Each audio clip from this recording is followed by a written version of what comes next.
You want to hear some of the Temptations, some of Smokey Robinson, some of the Tim Free, things that you don't get every day. DJ Scatter remembers he's going to have it for you. Bank of Blue Valley is a proud sponsor of KUAW Radio. At Bank of Blue Valley, we believe that an understanding of financial values sets individuals up for a strong future. Whether you want to talk about checking and savings accounts, review lending alternatives, or discuss starting your own business, we have the right people to listen and advise. Visit us at bankbv.com to get started today. Member FDIC, Equal Housing Lender.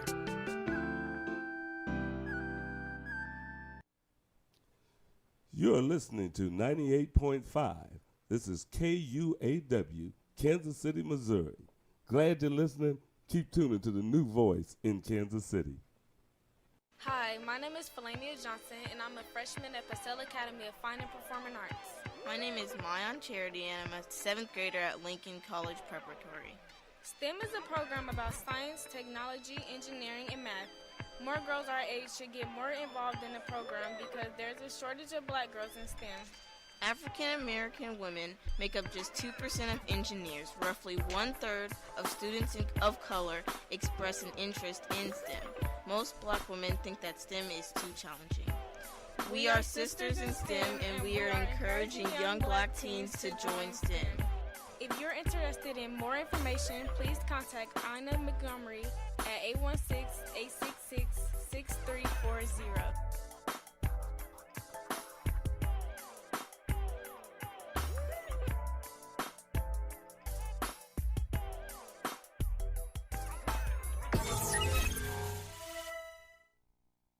Tycon Company, LLC, specializes in a wide range of construction services, which includes the removal and replacement of concrete curbs, sidewalk, driveway, and paving. They pride themselves in the quality of their service, but more importantly, with the quickness in which they provide those services. Their primary goal and objective is to achieve 100% customer satisfaction, and they won't settle for anything less. Their crews travel within a 100-mile radius of the Kansas City, Missouri metropolitan area, which includes cities on both sides of the Kansas and Missouri state line. Tycon Company, LLC, 4435 Prospect Avenue, Kansas City, Missouri, 64130, 816-921-0473. Tycon Company, LLC, quality with quickness. Proud sponsor of Wake Up KC.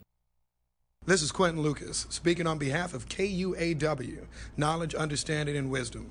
Make sure that you gain that knowledge listening to this station and following us on Facebook Live. KUAW, making sure our community has a voice. You are listening to The Lene Gray Show on KUAW, Knowledge, Understanding, and Wisdom.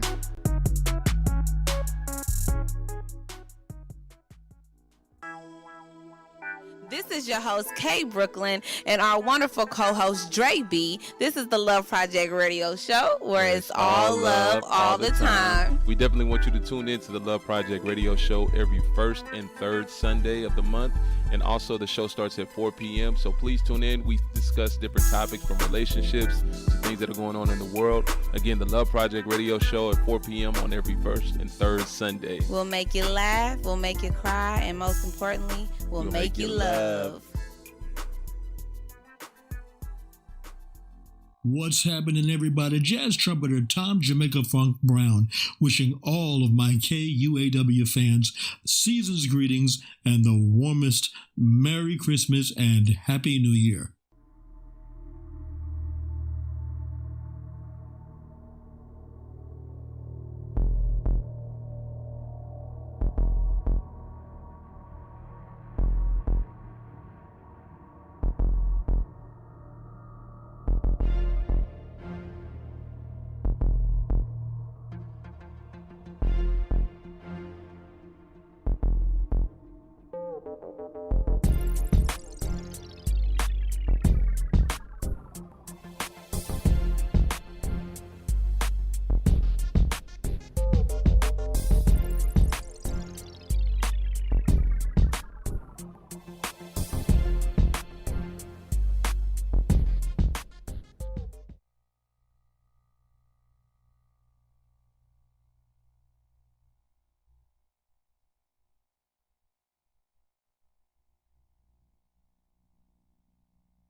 Can anybody hear me?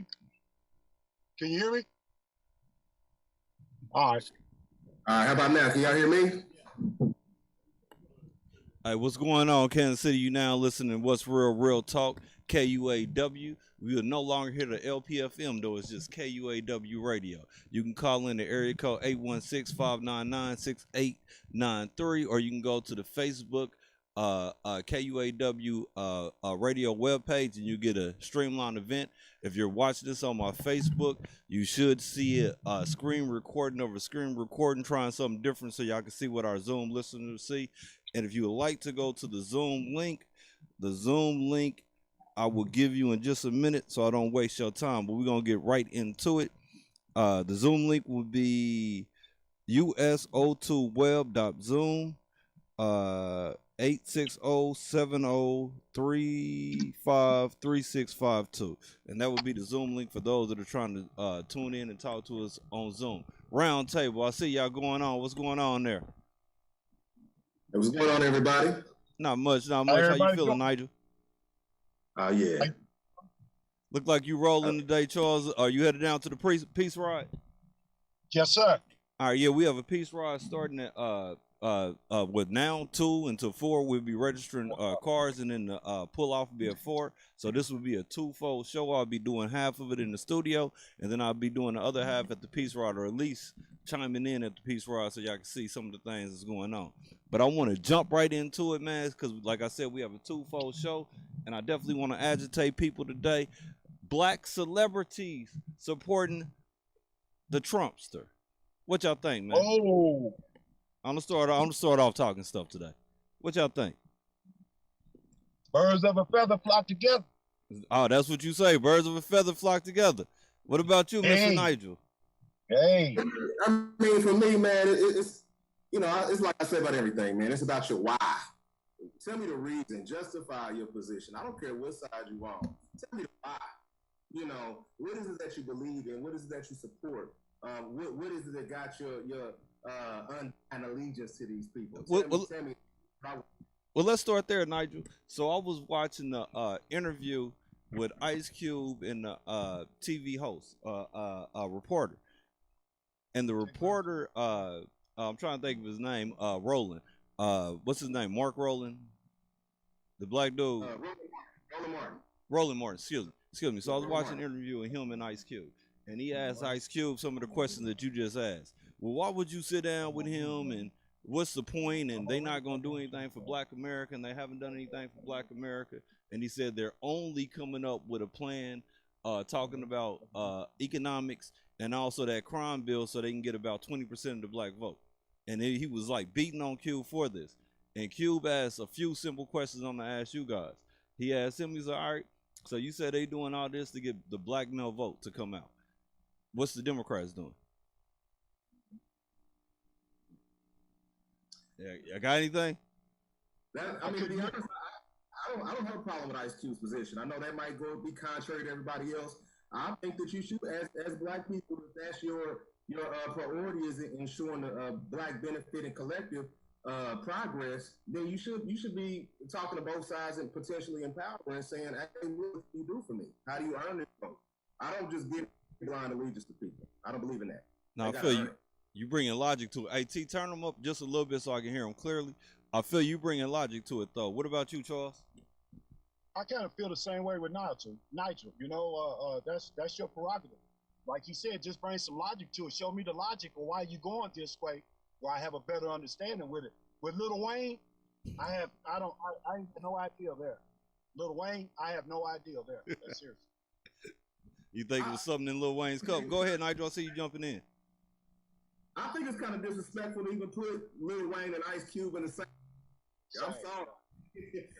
Cube's done his homework. I mean, that brother, you know what I'm saying? I mean, I'm going to listen to what he has to say. He's earned that. Tell me where I don't have to agree with him necessarily, but I'm going to he's going to have my ear. I'm going to listen to him. Lil Wayne, for me, I don't put them guys in the same category at all. And to a side note, I'm not mad at Cube for feeling like he didn't need to be on a Zoom call with 12 other people. I'm sorry. Look, I have a plan. I have scholars like Claude Anderson work with me and many other people that have been doing this for years. And a lot of people are trying to put Q's position in the light of, oh, he just threw this together in the last couple of weeks and he's doing this by himself. That's not the case at all. He has some of the biggest and best, brightest black minds in this country that have been working on this stuff for years. In the case of Dr. Anderson, for half a century on these types of things. So he has some of the greatest people on his team and supporting and pushing him. So you can't put him in the same category as a Lil Wayne. I'm sorry. Well, I'm actually really glad that you said that. But again, I'm gonna play devil advocate on here as much as I can. So we have Brother Malcolm that talked about the separation between leadership and entertainers. And I'm the kind of paraphrases, I'm pulling up the quote, and once I get the quote, I'm just gonna read it verbatim. But pretty much he talked about the establishment's motivation for using entertainers, singers, dancers, and actors to articulate black issues as opposed to the black educators, the black doctors, the black lawyers, the black think tanks. So do y'all see some type of semblance? And I know you just separated Lil Wayne and Ice Cube, but do y'all see any type of difference between what Malcolm actually talked about when he talked about political puppets and how they actually utilize our entertainers as opposed to our academic leaders? I don't look at Q as being that puppet. I can't see Q being a puppet. Lil Wayne, that's a possibility, but Q, like Nigel said, that brother put in some work, man. He brought a panel together with a lot of intellect, a lot of knowledge. I don't think that's applicable to Ice Cube. All right. That statement there. I agree with Malcolm though, but they have the platform. I think it should be utilized in a positive manner. I can't totally agree with that one, Councilman, with Q. Well, see, me personally, and I don't want to play the video because I haven't listened to it, so let me find the exact quote. Me personally, I'll fall in between this. I agree with Nigel's first assumption that in politics you should talk to both sides and leverage to actually get what you want. I agree with that 100%. No ifs, ands, or buts, and I don't actually believe in or support orthodox partisanship, because I think orthodox partisanship for any so-called minority hasn't been beneficial. However, and this is funny, but it's not funny, man. It's actually kind of sad. When I first heard the Platinum Plan, I was sitting with my wife, and I actually made a joke. I could see how they came up with this. They were sitting in the room. They was like, you know what? Let's call it urban invest. Nah, we can't use urban. Urban's been used out. What about gold? Nah, the platinum.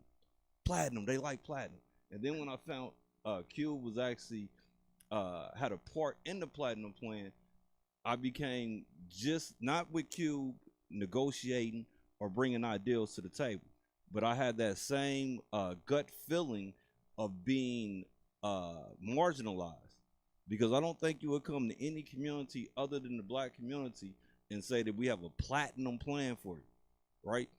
That's like saying we got the platinum and blue diamond plan only for you. So to me, it was extremely infuriating the fact that you would come with a platinum plan as opposed to calling it something intelligent and transferable like we do with everything else. You don't call urban agriculture gold carrots. Oh, reparations. I mean, if that's what we actually gonna get. That's what I'm waiting on. Shit, I'm waiting to hear about that. Tell me something about that. That's what I want to see from whoever it is that's representing us. So that's the conversation that's not being had. All right, well, let's talk about reparations a little bit, because like I said, I want to agitate, and we do have the presidential election coming up this Tuesday. So I encourage people to go out, vote for who you think is going to be the best person for this country, and then follow up after that. Stay engaged, pay attention, etc. But let's talk about reparations. So in the typical conversation of reparations, you hear about the 40 acres and a mule and getting a flat guarantee of some type of payment or being made whole from the government. And in theory, it sounds good. In reality, reparations, if it's given, in my opinion, means there's still a semblance of control. And I'm going to refer back to Brother Malcolm because I'm on this Malcolm kick right now. Always on the Malcolm kick. But Malcolm had talked about in the past the necessity of controlling at least 20-something states. He was like, I don't want your money, I don't want your cash, I don't want none of that. I want states. Because when we talk about ownership and we talk about businesses and we talk about schools and we talk about governance, we never equate the struggle or overtly equate the struggle with lack of ownership. So going back to Cube and going back to President Trump and Biden, the thing that has been curious. President. Now go ahead. President who? I'm sorry, I couldn't hear you. You said President who? Oh, who did I say? I said Trump and 44, 5. 4, 5. You say you just giving them a number, just a flat number. Give them a number. I feel you on that, man, but I've been in politics for a minute. And like I've been telling people in these different venues and these different engagement tactics that I'm trying to do, I'm definitely trying to agitate the community. And it's well beyond time of being politically correct and politically comfortable. When I look at this whole presidential debate, in the abstract of the Platinum Plan, there has been no overt directives directed toward any so-called minority, whether that's black or Latino, right? When we talk about revamping the criminal justice system, revamping the educational system, or even coming up with new infrastructures to infuse cash in areas, that hasn't been part of the conversation. What it looks like is we're looking to choose the better of lesser evils, which is utterly ridiculous when politics is about community control. Right, that's the democratic process. You get a whole bunch of people that agree with you on whatever caveat it is, and then y'all put policies together, and then y'all try to make those policies law. And if those policies become law, then you have a community that's dictated and controlled by that community that created the policies and laws and the rules of engagement. And that's the reason why I started with Trump and Lil Wayne and Ice Cube, because I do agree with Nigel in the conversation that we've been having so far, that it's a good thing to leverage both sides. I do have apprehensions though, whenever I hear anything ethnically targeted that sounds weird. Like the Platinum Plan is racist to me. It sounds racist to me. Like that's like calling it the chicken and grits plan. I would not support that. And that's just me. Yeah, the watermelon plan, man. I would not support that. And again, you listen to KUAW, What's Real Talk. You can call in at area code 816-599-6893. If you're watching this on my Facebook feed, transfer over to the KUAW. That way you can have a much better integrated audio experience. I have my video equipment set up next to the TV, so I cannot read the questions if there are questions coming in, but you can always call us. And again, we'll be heading down to the Peace Rod here in a minute. Anything on this subject before I transition? With the reparations, Trump, Ice Cube, Lil Wayne, Weezy, 6ix9ine, who else came out? 50. I don't know, bro. You know, I mean, but I mean, his response was to the tax situation. I mean, hey, you know, I mean, I think people's voices got to be heard, man. I think that we do ourselves a disservice by trying to quiet our thinkers. I'm not saying 50 Cent's necessarily a great thinker. I don't know him that well. However, we have a lot of people whose voices are being silenced. And you know, I mean, back in high school, I went through debate class, man. So I find value in listening to other sides, even when it's something I agree with. I mean, that's the way we learn. That's the way we grow. You know, a person that sees things different than you, by definition, is going to be able to see some of the ground. You know, so it's important that we hear one another, especially when we have a shared experience. You know, so because they're going to see some things and be able to share some things with us that'll help us all collectively. No, I actually agree. Charles, you got something you want to jump in on this? I think he got off. Oh, we lost his feed. Get in. Can y'all hear me? Now we can hear you. We lost your video. There you go. Yeah, there I go. I couldn't. I was trying. I lost everything. I didn't hear the question. I lost everything. I'm sorry. Oh, it's cool. I'm gonna jump to this segue. And again, you listen to What's Real Talk, KUAW, area code 816-599-6893. If you're sitting at home, the Peace Ride is about to start at 4 p.m. So you can meet me at the Mohart Center. off of Linwood Boulevard. If you want to cruise around, show your car off, show your motorcycle off, show your bike off. And again, we're riding for peace. It's a collaboration of organizations that are coming together, which brings me back to where we actually left off at. So we was talking about reparations in the void of ownership. Here in Kansas City, we've had 100 plus murders every year. So we actually own that stat. This year we had like 154, 155, and I apologize if I'm off on the numbers because the numbers consistently rise. But I said that to encourage people to be the change that they want to see in their city. But as far as violence, where you at with it? Well, the violence, man. I don't know what's wrong with you. I wish I had the answer to the balance, Brandon. You know, with the mindset of people not able to solve conflicts, man, without resorting to violence. Violence in our city is just it's out of control, and every year it's increasing. For the last 3 to 4 years, it continues to increase. We come up with all these study think tanks and everything about violence. Well, one thing we understand, employment is an issue. Housing is an issue. Mental health is a very, very big issue right now. And I don't hear nobody talk about no mental health. I don't hear nobody talking about no employment. I hear a bunch of think tanks coming together, spending some money that you could put into a program already that is existing. But violence, I wish I had the answer to it, bro. I'm seriously. I wish I had the answer. And then we have a caller, so I'm gonna jump back here in a minute.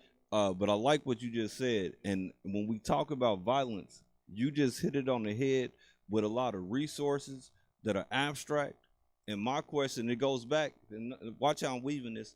It goes back to Trump, Ice Cube, Kanye, Lil Wayne, Lil Perp, and whoever else that came out. So we got a platinum plan on the deck. I don't chicken and grits plan. I don't call it chicken and grits. We got the chicken and grits plan on the table. We have nobody over here with a plan on the table. And then, like you just stated, Mr. Johnson, we have all of these issues that we know prevent or at least starts to fix the issue. So if it's a mental issue, locking that brother up doesn't actually address that mental issue. It just isolates him until he's free again to do something stupid until somebody reacts to it. Then you can have a combination of a new criminal or somebody that had mental issues that does something that ultimately gets them taken off the streets when they could have had their mental situation evaluated, fixed, helped to settle. The same when we talk about employment, jobs, and ownership. So I'm gonna throw something out, and I'm gonna come right to you, Nigel. I asked the question about crime because again we're doing this in a twofold segment, but I want to get this in. So last week we had a ordinance in front of the council that would create an Office of Citizens Engagement. So what I'm trying to do with this Office of Citizens Engagement is dissolve Aim for Peace. So I'll take that 1.7 that they've been getting in that new increase of almost $3 million that they're looking at, and coordinate that into an office that streamlines all federal grants and that is charged with increasing our federal drawdown, meaning finding more programs that actually have service deliverables and increasing the type of service deliverables that people receive in the city. I think this is how we reduce crime, but again, that goes back to the marginalized communities, the black communities, the Latino communities, and the poor white communities no longer being brainwashed by partisanship, no longer being brainwashed by talking points, but actually looking at the hard reality, which brings us back to the conversation about reparations. We know this country was founded on immigrants or so-called immigrants. We know this country was founded on natives and the backs of slaves that came from Africa. And those free blacks that was here before they was called Africans or before they was called natives, the Aborigines. So we know that this land was created, taken from them. We know our economy came from workers and slaves, workers and indentured servants that did not receive the same wealth that landowners, white males was able to receive. We know all of this. Right. All of this. But what we don't take into account is the 14 million plus that black folks spend every Sunday at the church. What we don't take into account is the 1 trillion that we spend on clothes, jewelry, and things that make no sense in reality. So when I listen to the conversation about reparations, I think if we dialed down and we said ownership was critical and ownership is key, we wouldn't need anything from the government because we spend more collectively than any other culture that doesn't have anything that they reinvest in themselves. And that goes back to crime. So I think our crime situation is not unaddressable. I think it's only unaddressable because we allow identity politics to take hold, and we don't call one or a spade when we see it. Like, dude, this is what you're doing, this is what you're not doing. And if you agree with anything that I just said, man, contact the mayor, contact your council, and have them pass the Office of Citizens Engagement, which creates a natural funding stream and a natural institution that perpetuates community self-determination, which, in my opinion, is the greatest reparations that we can get, because we're no longer begging people to have a program, or we're no longer begging people to give us a house, or we're no longer begging people to make us financial solvent. And this caveat would only be related to crime and educational based programming. But if we actually look at these models and we balloon those throughout the federal and the state government, I believe that our reparation call wouldn't be looked at as the same. It'd be looked at a little bit different. And I know we got a caller about reparations, then I got to go to the peace ride. Okay. Still there, Saj? Okay, we may have lost the caller. Again, I'm going to call back in. You're listening to What's Real Talk. The Peace Ride starts at 4 p.m. For those that want to get involved, we'll be at the Multi-Purpose Center. And it's important that we do things only for observation. And that's what the Peace Ride is a observable movement of a whole bunch of organizations that don't have the same mission, don't have the same board, that comes together to support.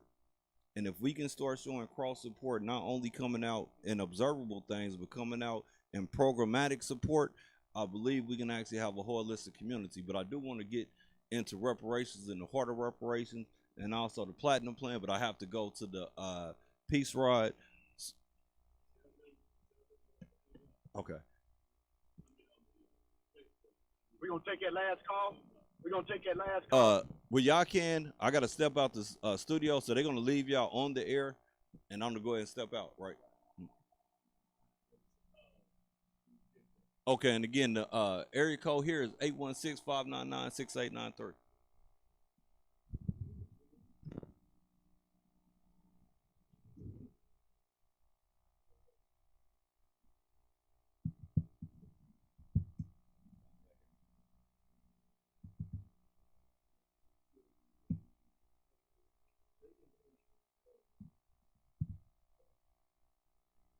Go ahead.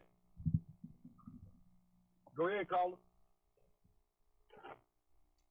Hello? Go ahead, caller. Hello, caller. Can you hear us? Hello? Yes. Yes. Go ahead. We can hear you. I can't hear anything.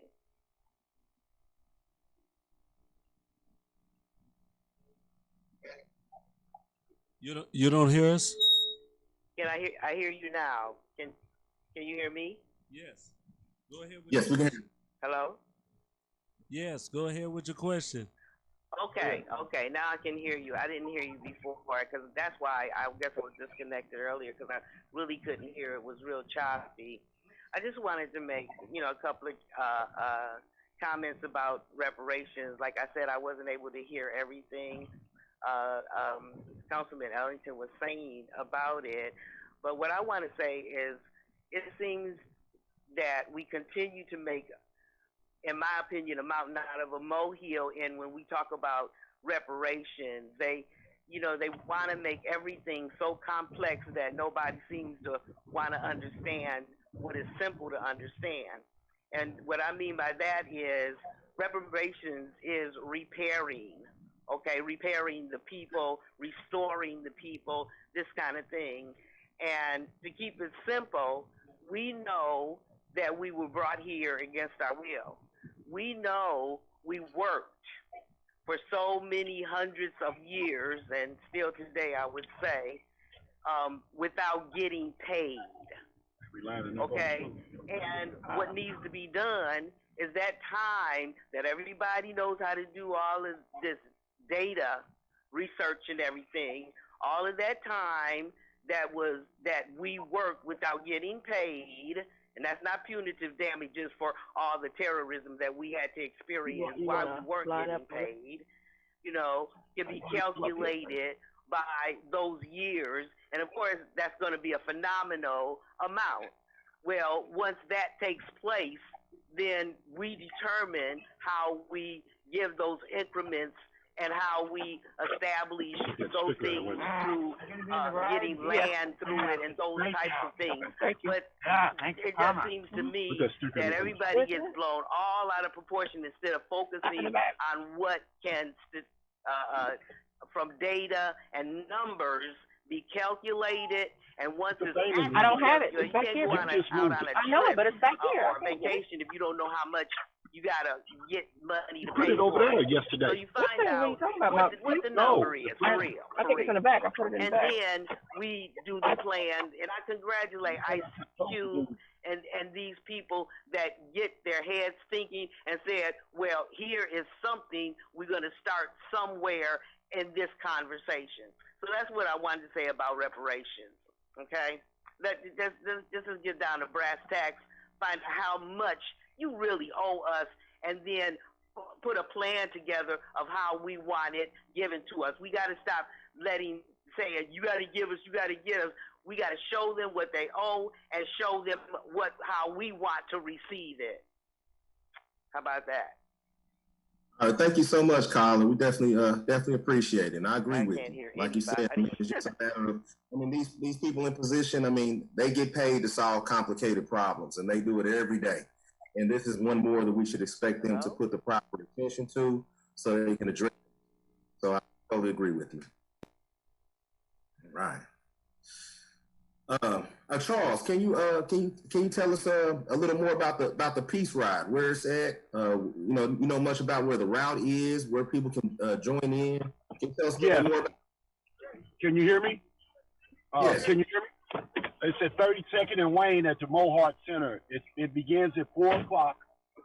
We're advising everyone to get here a little early so you can sign up. There's a little document that you have to sign. They have a few informational trucks here that's in the parking lot at this time. I just arrived. I just got here. So we're encouraging anybody in the city with a mobile, any vehicle, motorcycle, whatever, come on out, join the peace ride. It shows a lot of unity, man, that we can come together, man, in a peaceful manner and address issues that are affecting our community, specifically the violence in our community. So if you're not doing anything, the Chiefs done already won. Come on out, enjoy, meet someone that you haven't met before. Come on out. 32nd and Wayne, the Mohawk Center. All right. Thanks a lot. You're welcome. Okay, so do we have some other topics that we want to discuss today? Go ahead. Yeah, I don't know if they do or not. I was going to try and give Ellington time to get on the scene. He's headed that way, but I don't know if we can have anything to talk about from that. Do you have anything else, Nigel, that you wanted to bring up? Okay. We talked earlier. Ellington brought up the point about violence. Obviously, that's an ongoing issue that affects us all. And some of the things that are near and dear to me. I met here with a lady that specializes in trauma education for the community. She meets with employers and small groups and different types of people. Over the past couple of years, I've met with several counselors, and we have a lot of undiagnosed mental issues in our community, a lot of trauma that we've experienced earlier on. These things fester. Some of the other, what I believe is root causes, is we don't encourage a lot of communication in the community as far as our males being able to express emotion in a proper way. We look down upon them, as if they're weak if they're experiencing certain things, or that they're less of a man or something like that. And we all experience emotion. We all go through different, and I feel that none of us should have to feel like we're alone, that we have no one to talk to, that no one cares about what we go through, because what happens to you affects me. What happens to me affects you. We're all affected when we're in the same community. And we have to encourage and embrace that kind of communication. We have to create safe places. Of course, we got to create those places for our women, for our children, but the men also have to have those same places where they can talk to people and let them know that, hey, there's a way. There's a solution, and there's an opportunity for things to become better. And we have to be there to support one another to make those types of things happen. All right.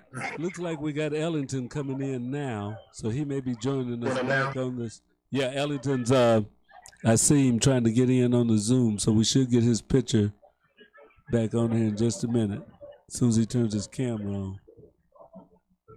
Yeah, I think we were going to do the second part of the show from here. Yeah. I think that's what the plan was. Yes. Huh? But I totally agree with you, Nigel, as far as the males. Males, we feel that we don't have someone to talk to sometimes, and we keep that balled up in us, and that perpetrates that. I mean, that violence a little bit more. But we don't have nobody. We feel, that masculinity there. It's not cool to cry. It's not cool to whine about this. It's not cool to that. We're human. You should have a brother, man, that you're able to go vent to, that gives you positive feedback and correct you when you're wrong. There's nothing wrong with that. That's what friends are for. Correct you. Hey, you was wrong on that, bro. You should have been done like this. We don't do that as males, especially in our culture. We don't. So I totally agree with you on that component there.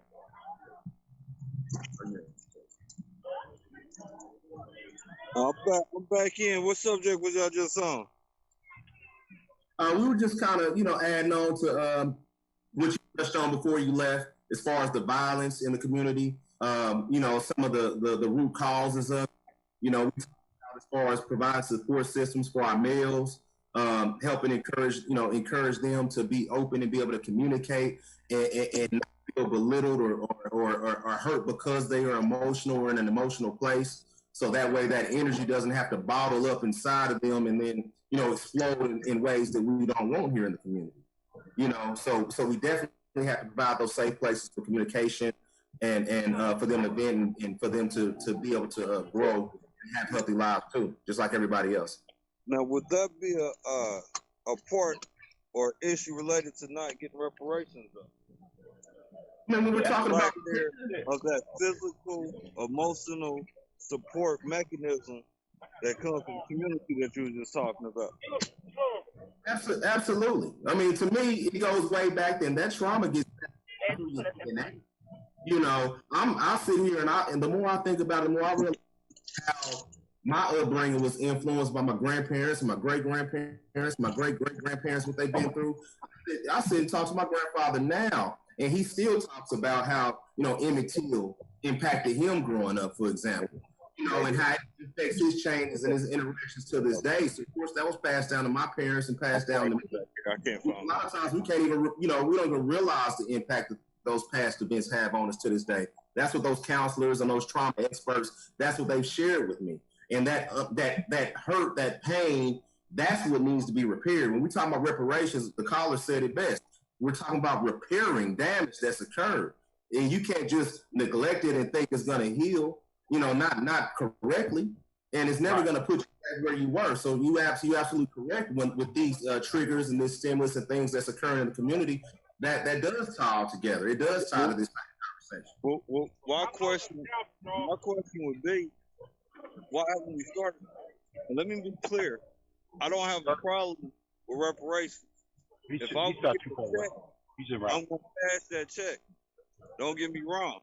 When we talk about being made whole by the harmful acts that happen in the government, yeah, that would be nice to be made whole. But I also grew up in an area in which if you didn't provide food for yourself, wasn't nobody gonna provide food for you.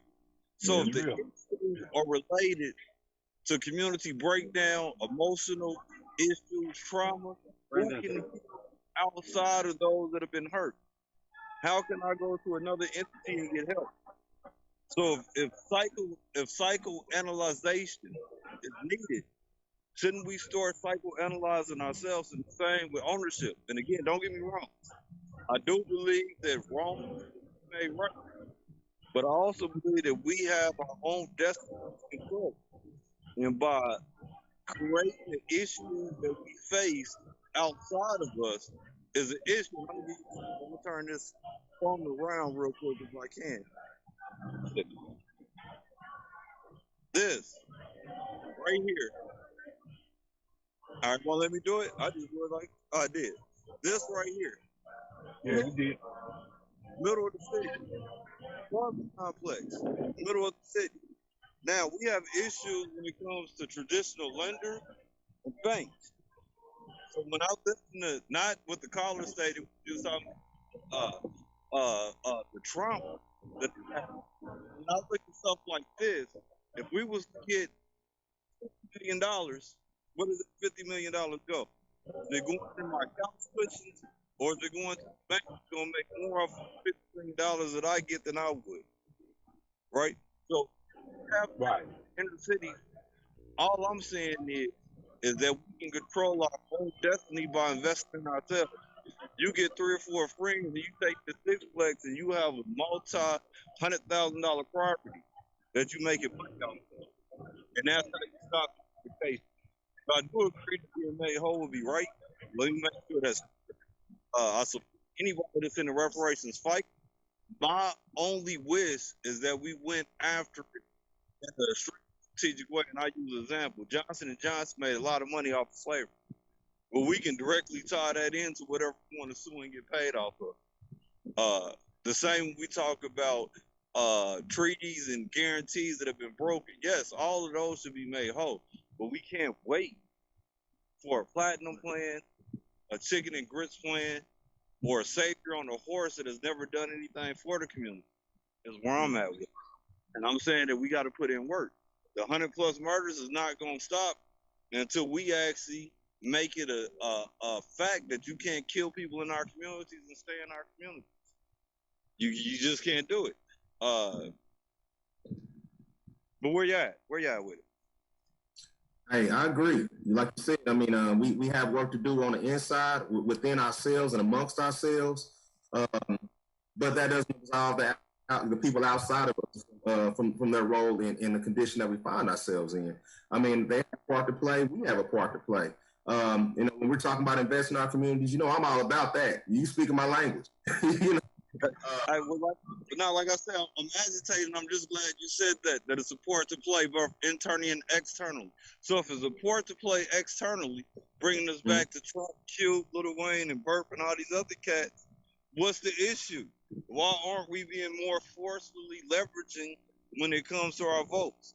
Why are we allowing people to say, we'll talk to you after the election, and they get mad at somebody that says, want to talk to the person that, you know, he supports racists, but at least he's talking to me now, as opposed to the person that said they don't, but he don't want to talk to me until after he get what I can give him. I mean, hey, you hit the nail on the head. It's like it's like we're mad at the whistleblower saying, "Hey, wait a minute, we giving these people the votes and they haven't promised us nothing." Oh, well, we'll get back to you later. We got important people to deal with right now.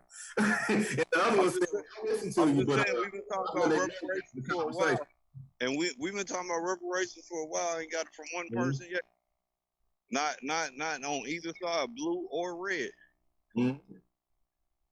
Now, there has been some states that have done some cool things in relation to reparations that I've been looking at. That goes more to land ownership as opposed to the local government being able to give them some. Let me show you something real quick, though. So we found this close to Peace Ride. This is what's going on. If it's too loud, just wave your hand. I'll mute myself.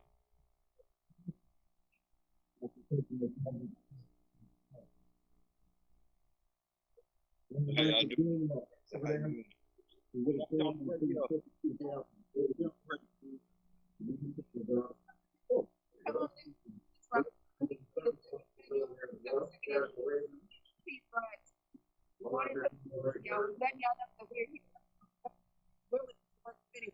Bro, how you doing? I'm on the radio.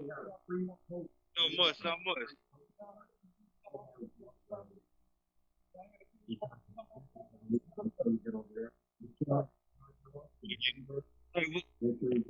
Genius, what's going on, brother? Come on camera. What is that, a bang mask you have on? What is that? What's going on? Hey, say something got you on the radio real quick.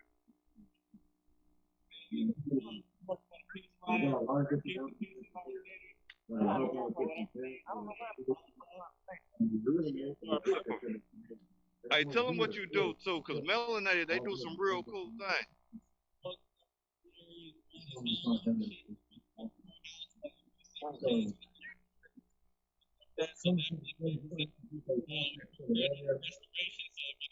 I'm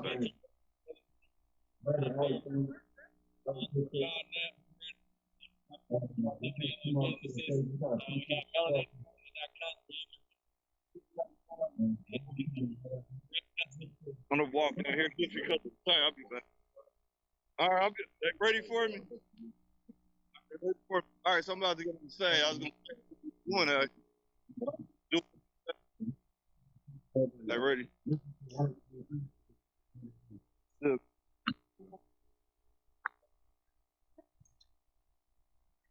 Let me use Mike today. First, I'd like to say all praise to the Lord out here. I want to thank all the organizations that showed up for the Peace Ride.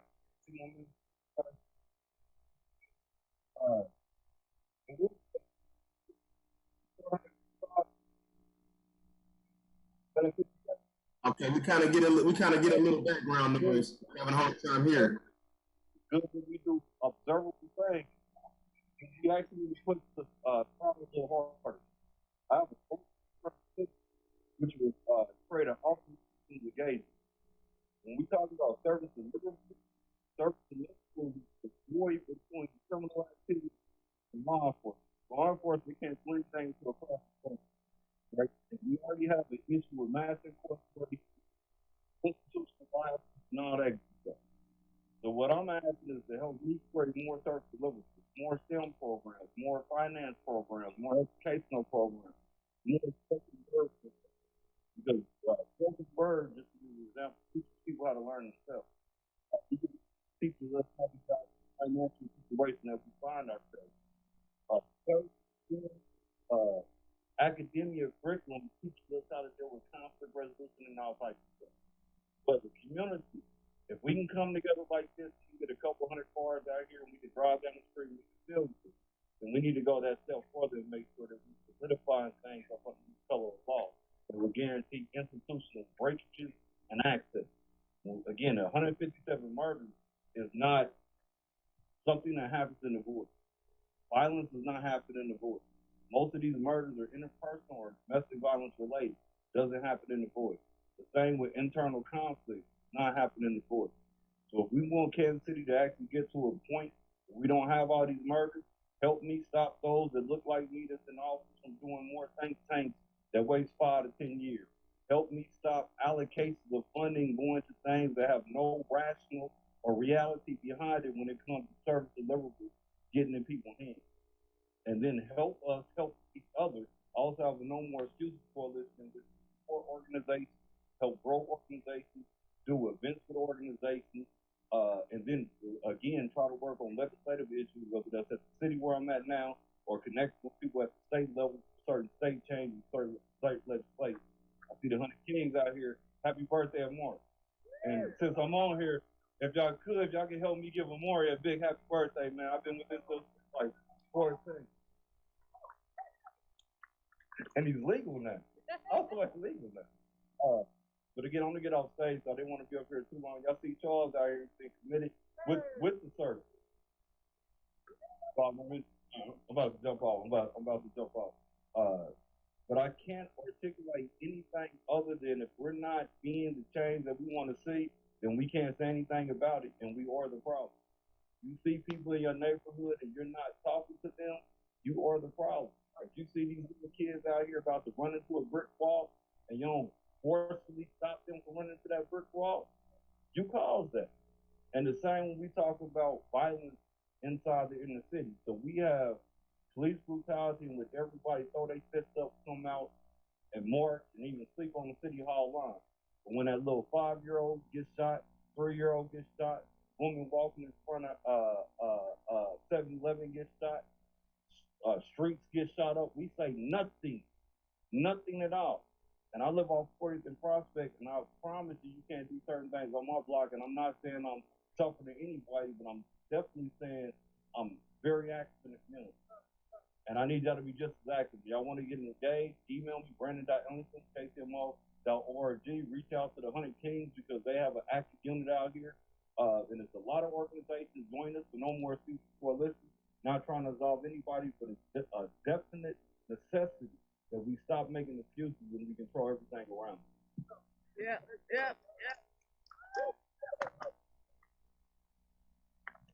I don't know about y'all, but I think that was pretty impressive. I think he needs a turn around of applause. Somebody's making things happen.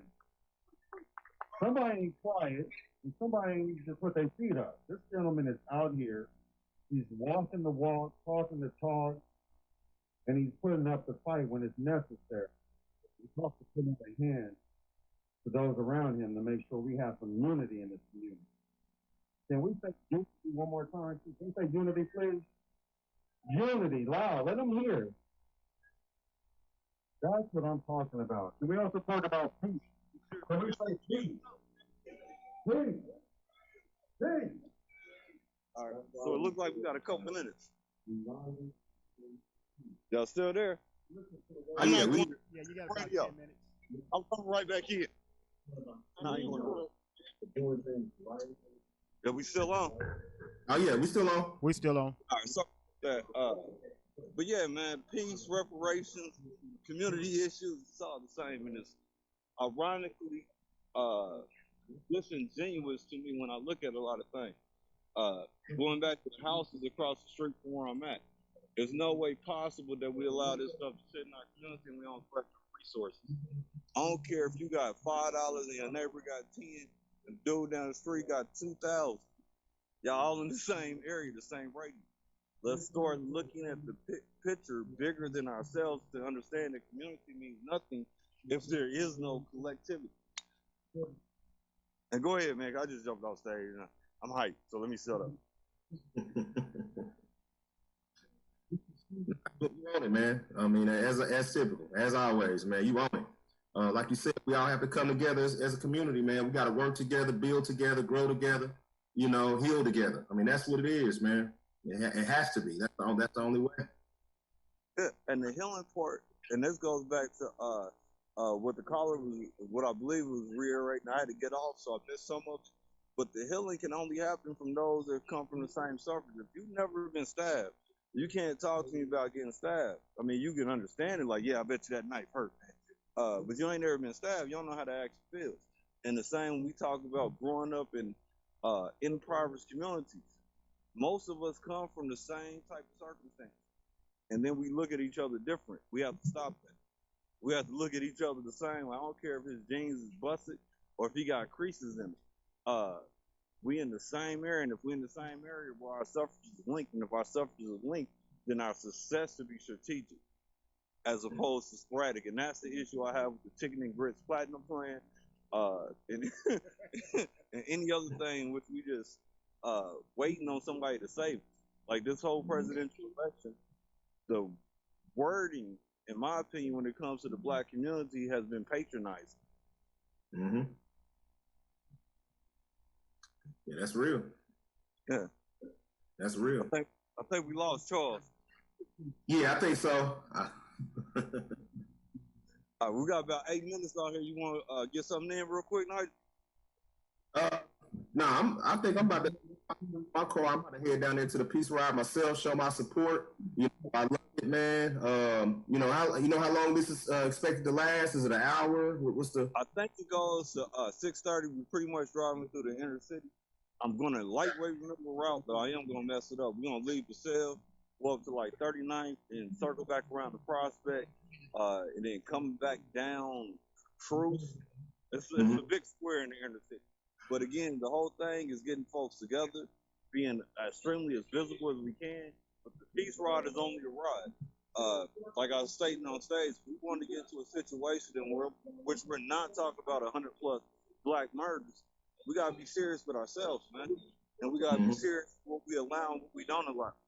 And we can't. I'm not talking about increasing mass incarceration, but I'm saying that certain things can no longer be allowed to be visibly accepted in the inner city. I mean, right. Like we talk about white supremacy all day long, and in my opinion, I don't think you could be a greater agent than somebody that puts black bodies in the ground just because they black bodies. Mm-hmm. That's right. And you said a mouthful, man, when you said, we can't look at somebody else in the same situation as us and look down upon them. They've been where we've been. They've done what we've done. I mean, we uplift, lend a hand out, and uplift one another, man. I mean, that it has to start there. That's we're gonna find some common joint solutions to these problems that's affecting us all. It stop looking at one another. It'll never work that way. I mean, we have to, and I'm gonna say this as I get off, because we're gonna do a whole show on reparations and irritate a whole bunch of people just to do it. And again, I believe that we need to be made whole for stuff that happened that was wrong. Do not get me wrong. But if you look at the stimulus check, anytime a lump sum is given without any type of way of recircling that lump sum is lost.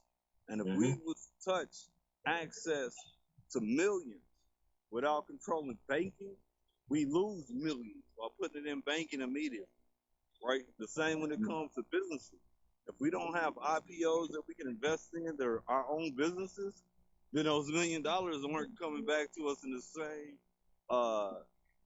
same platform that we've seen with other communities. So when we talk about the reparations that the Asiatic community got, the reparations that the Jewish community got, there was also certain infrastructure that supported those dollars going farther than just in the pocket. And I think that we need to be smarter than just a play of them trying to give us something without guarantees. Right. Gotta have the strategy. That's right. Oh, yeah. But that strategy should be all ours. And that's the only reason I threw out the Johnson & Johnson, because if we go through companies, corporations, and states that generated a large sum of money or windfall of money doing slavery, then that creates certain precedent. In my opinion, it creates certain processes in which we create precedents for suing. But with that, like I said, we're gonna do a whole episode on reparations. I'm gonna get my reparations game up by next week. Thank y'all for watching. It's been real. What's real talk. Again, we're on KUAW Radio. If you have a little bit of time, come on down here. We'll be kicking off the piece right here shortly. All right, everybody. Good seeing you all. Thanks for another great show and tuning in. I'll see you down there in a little bit.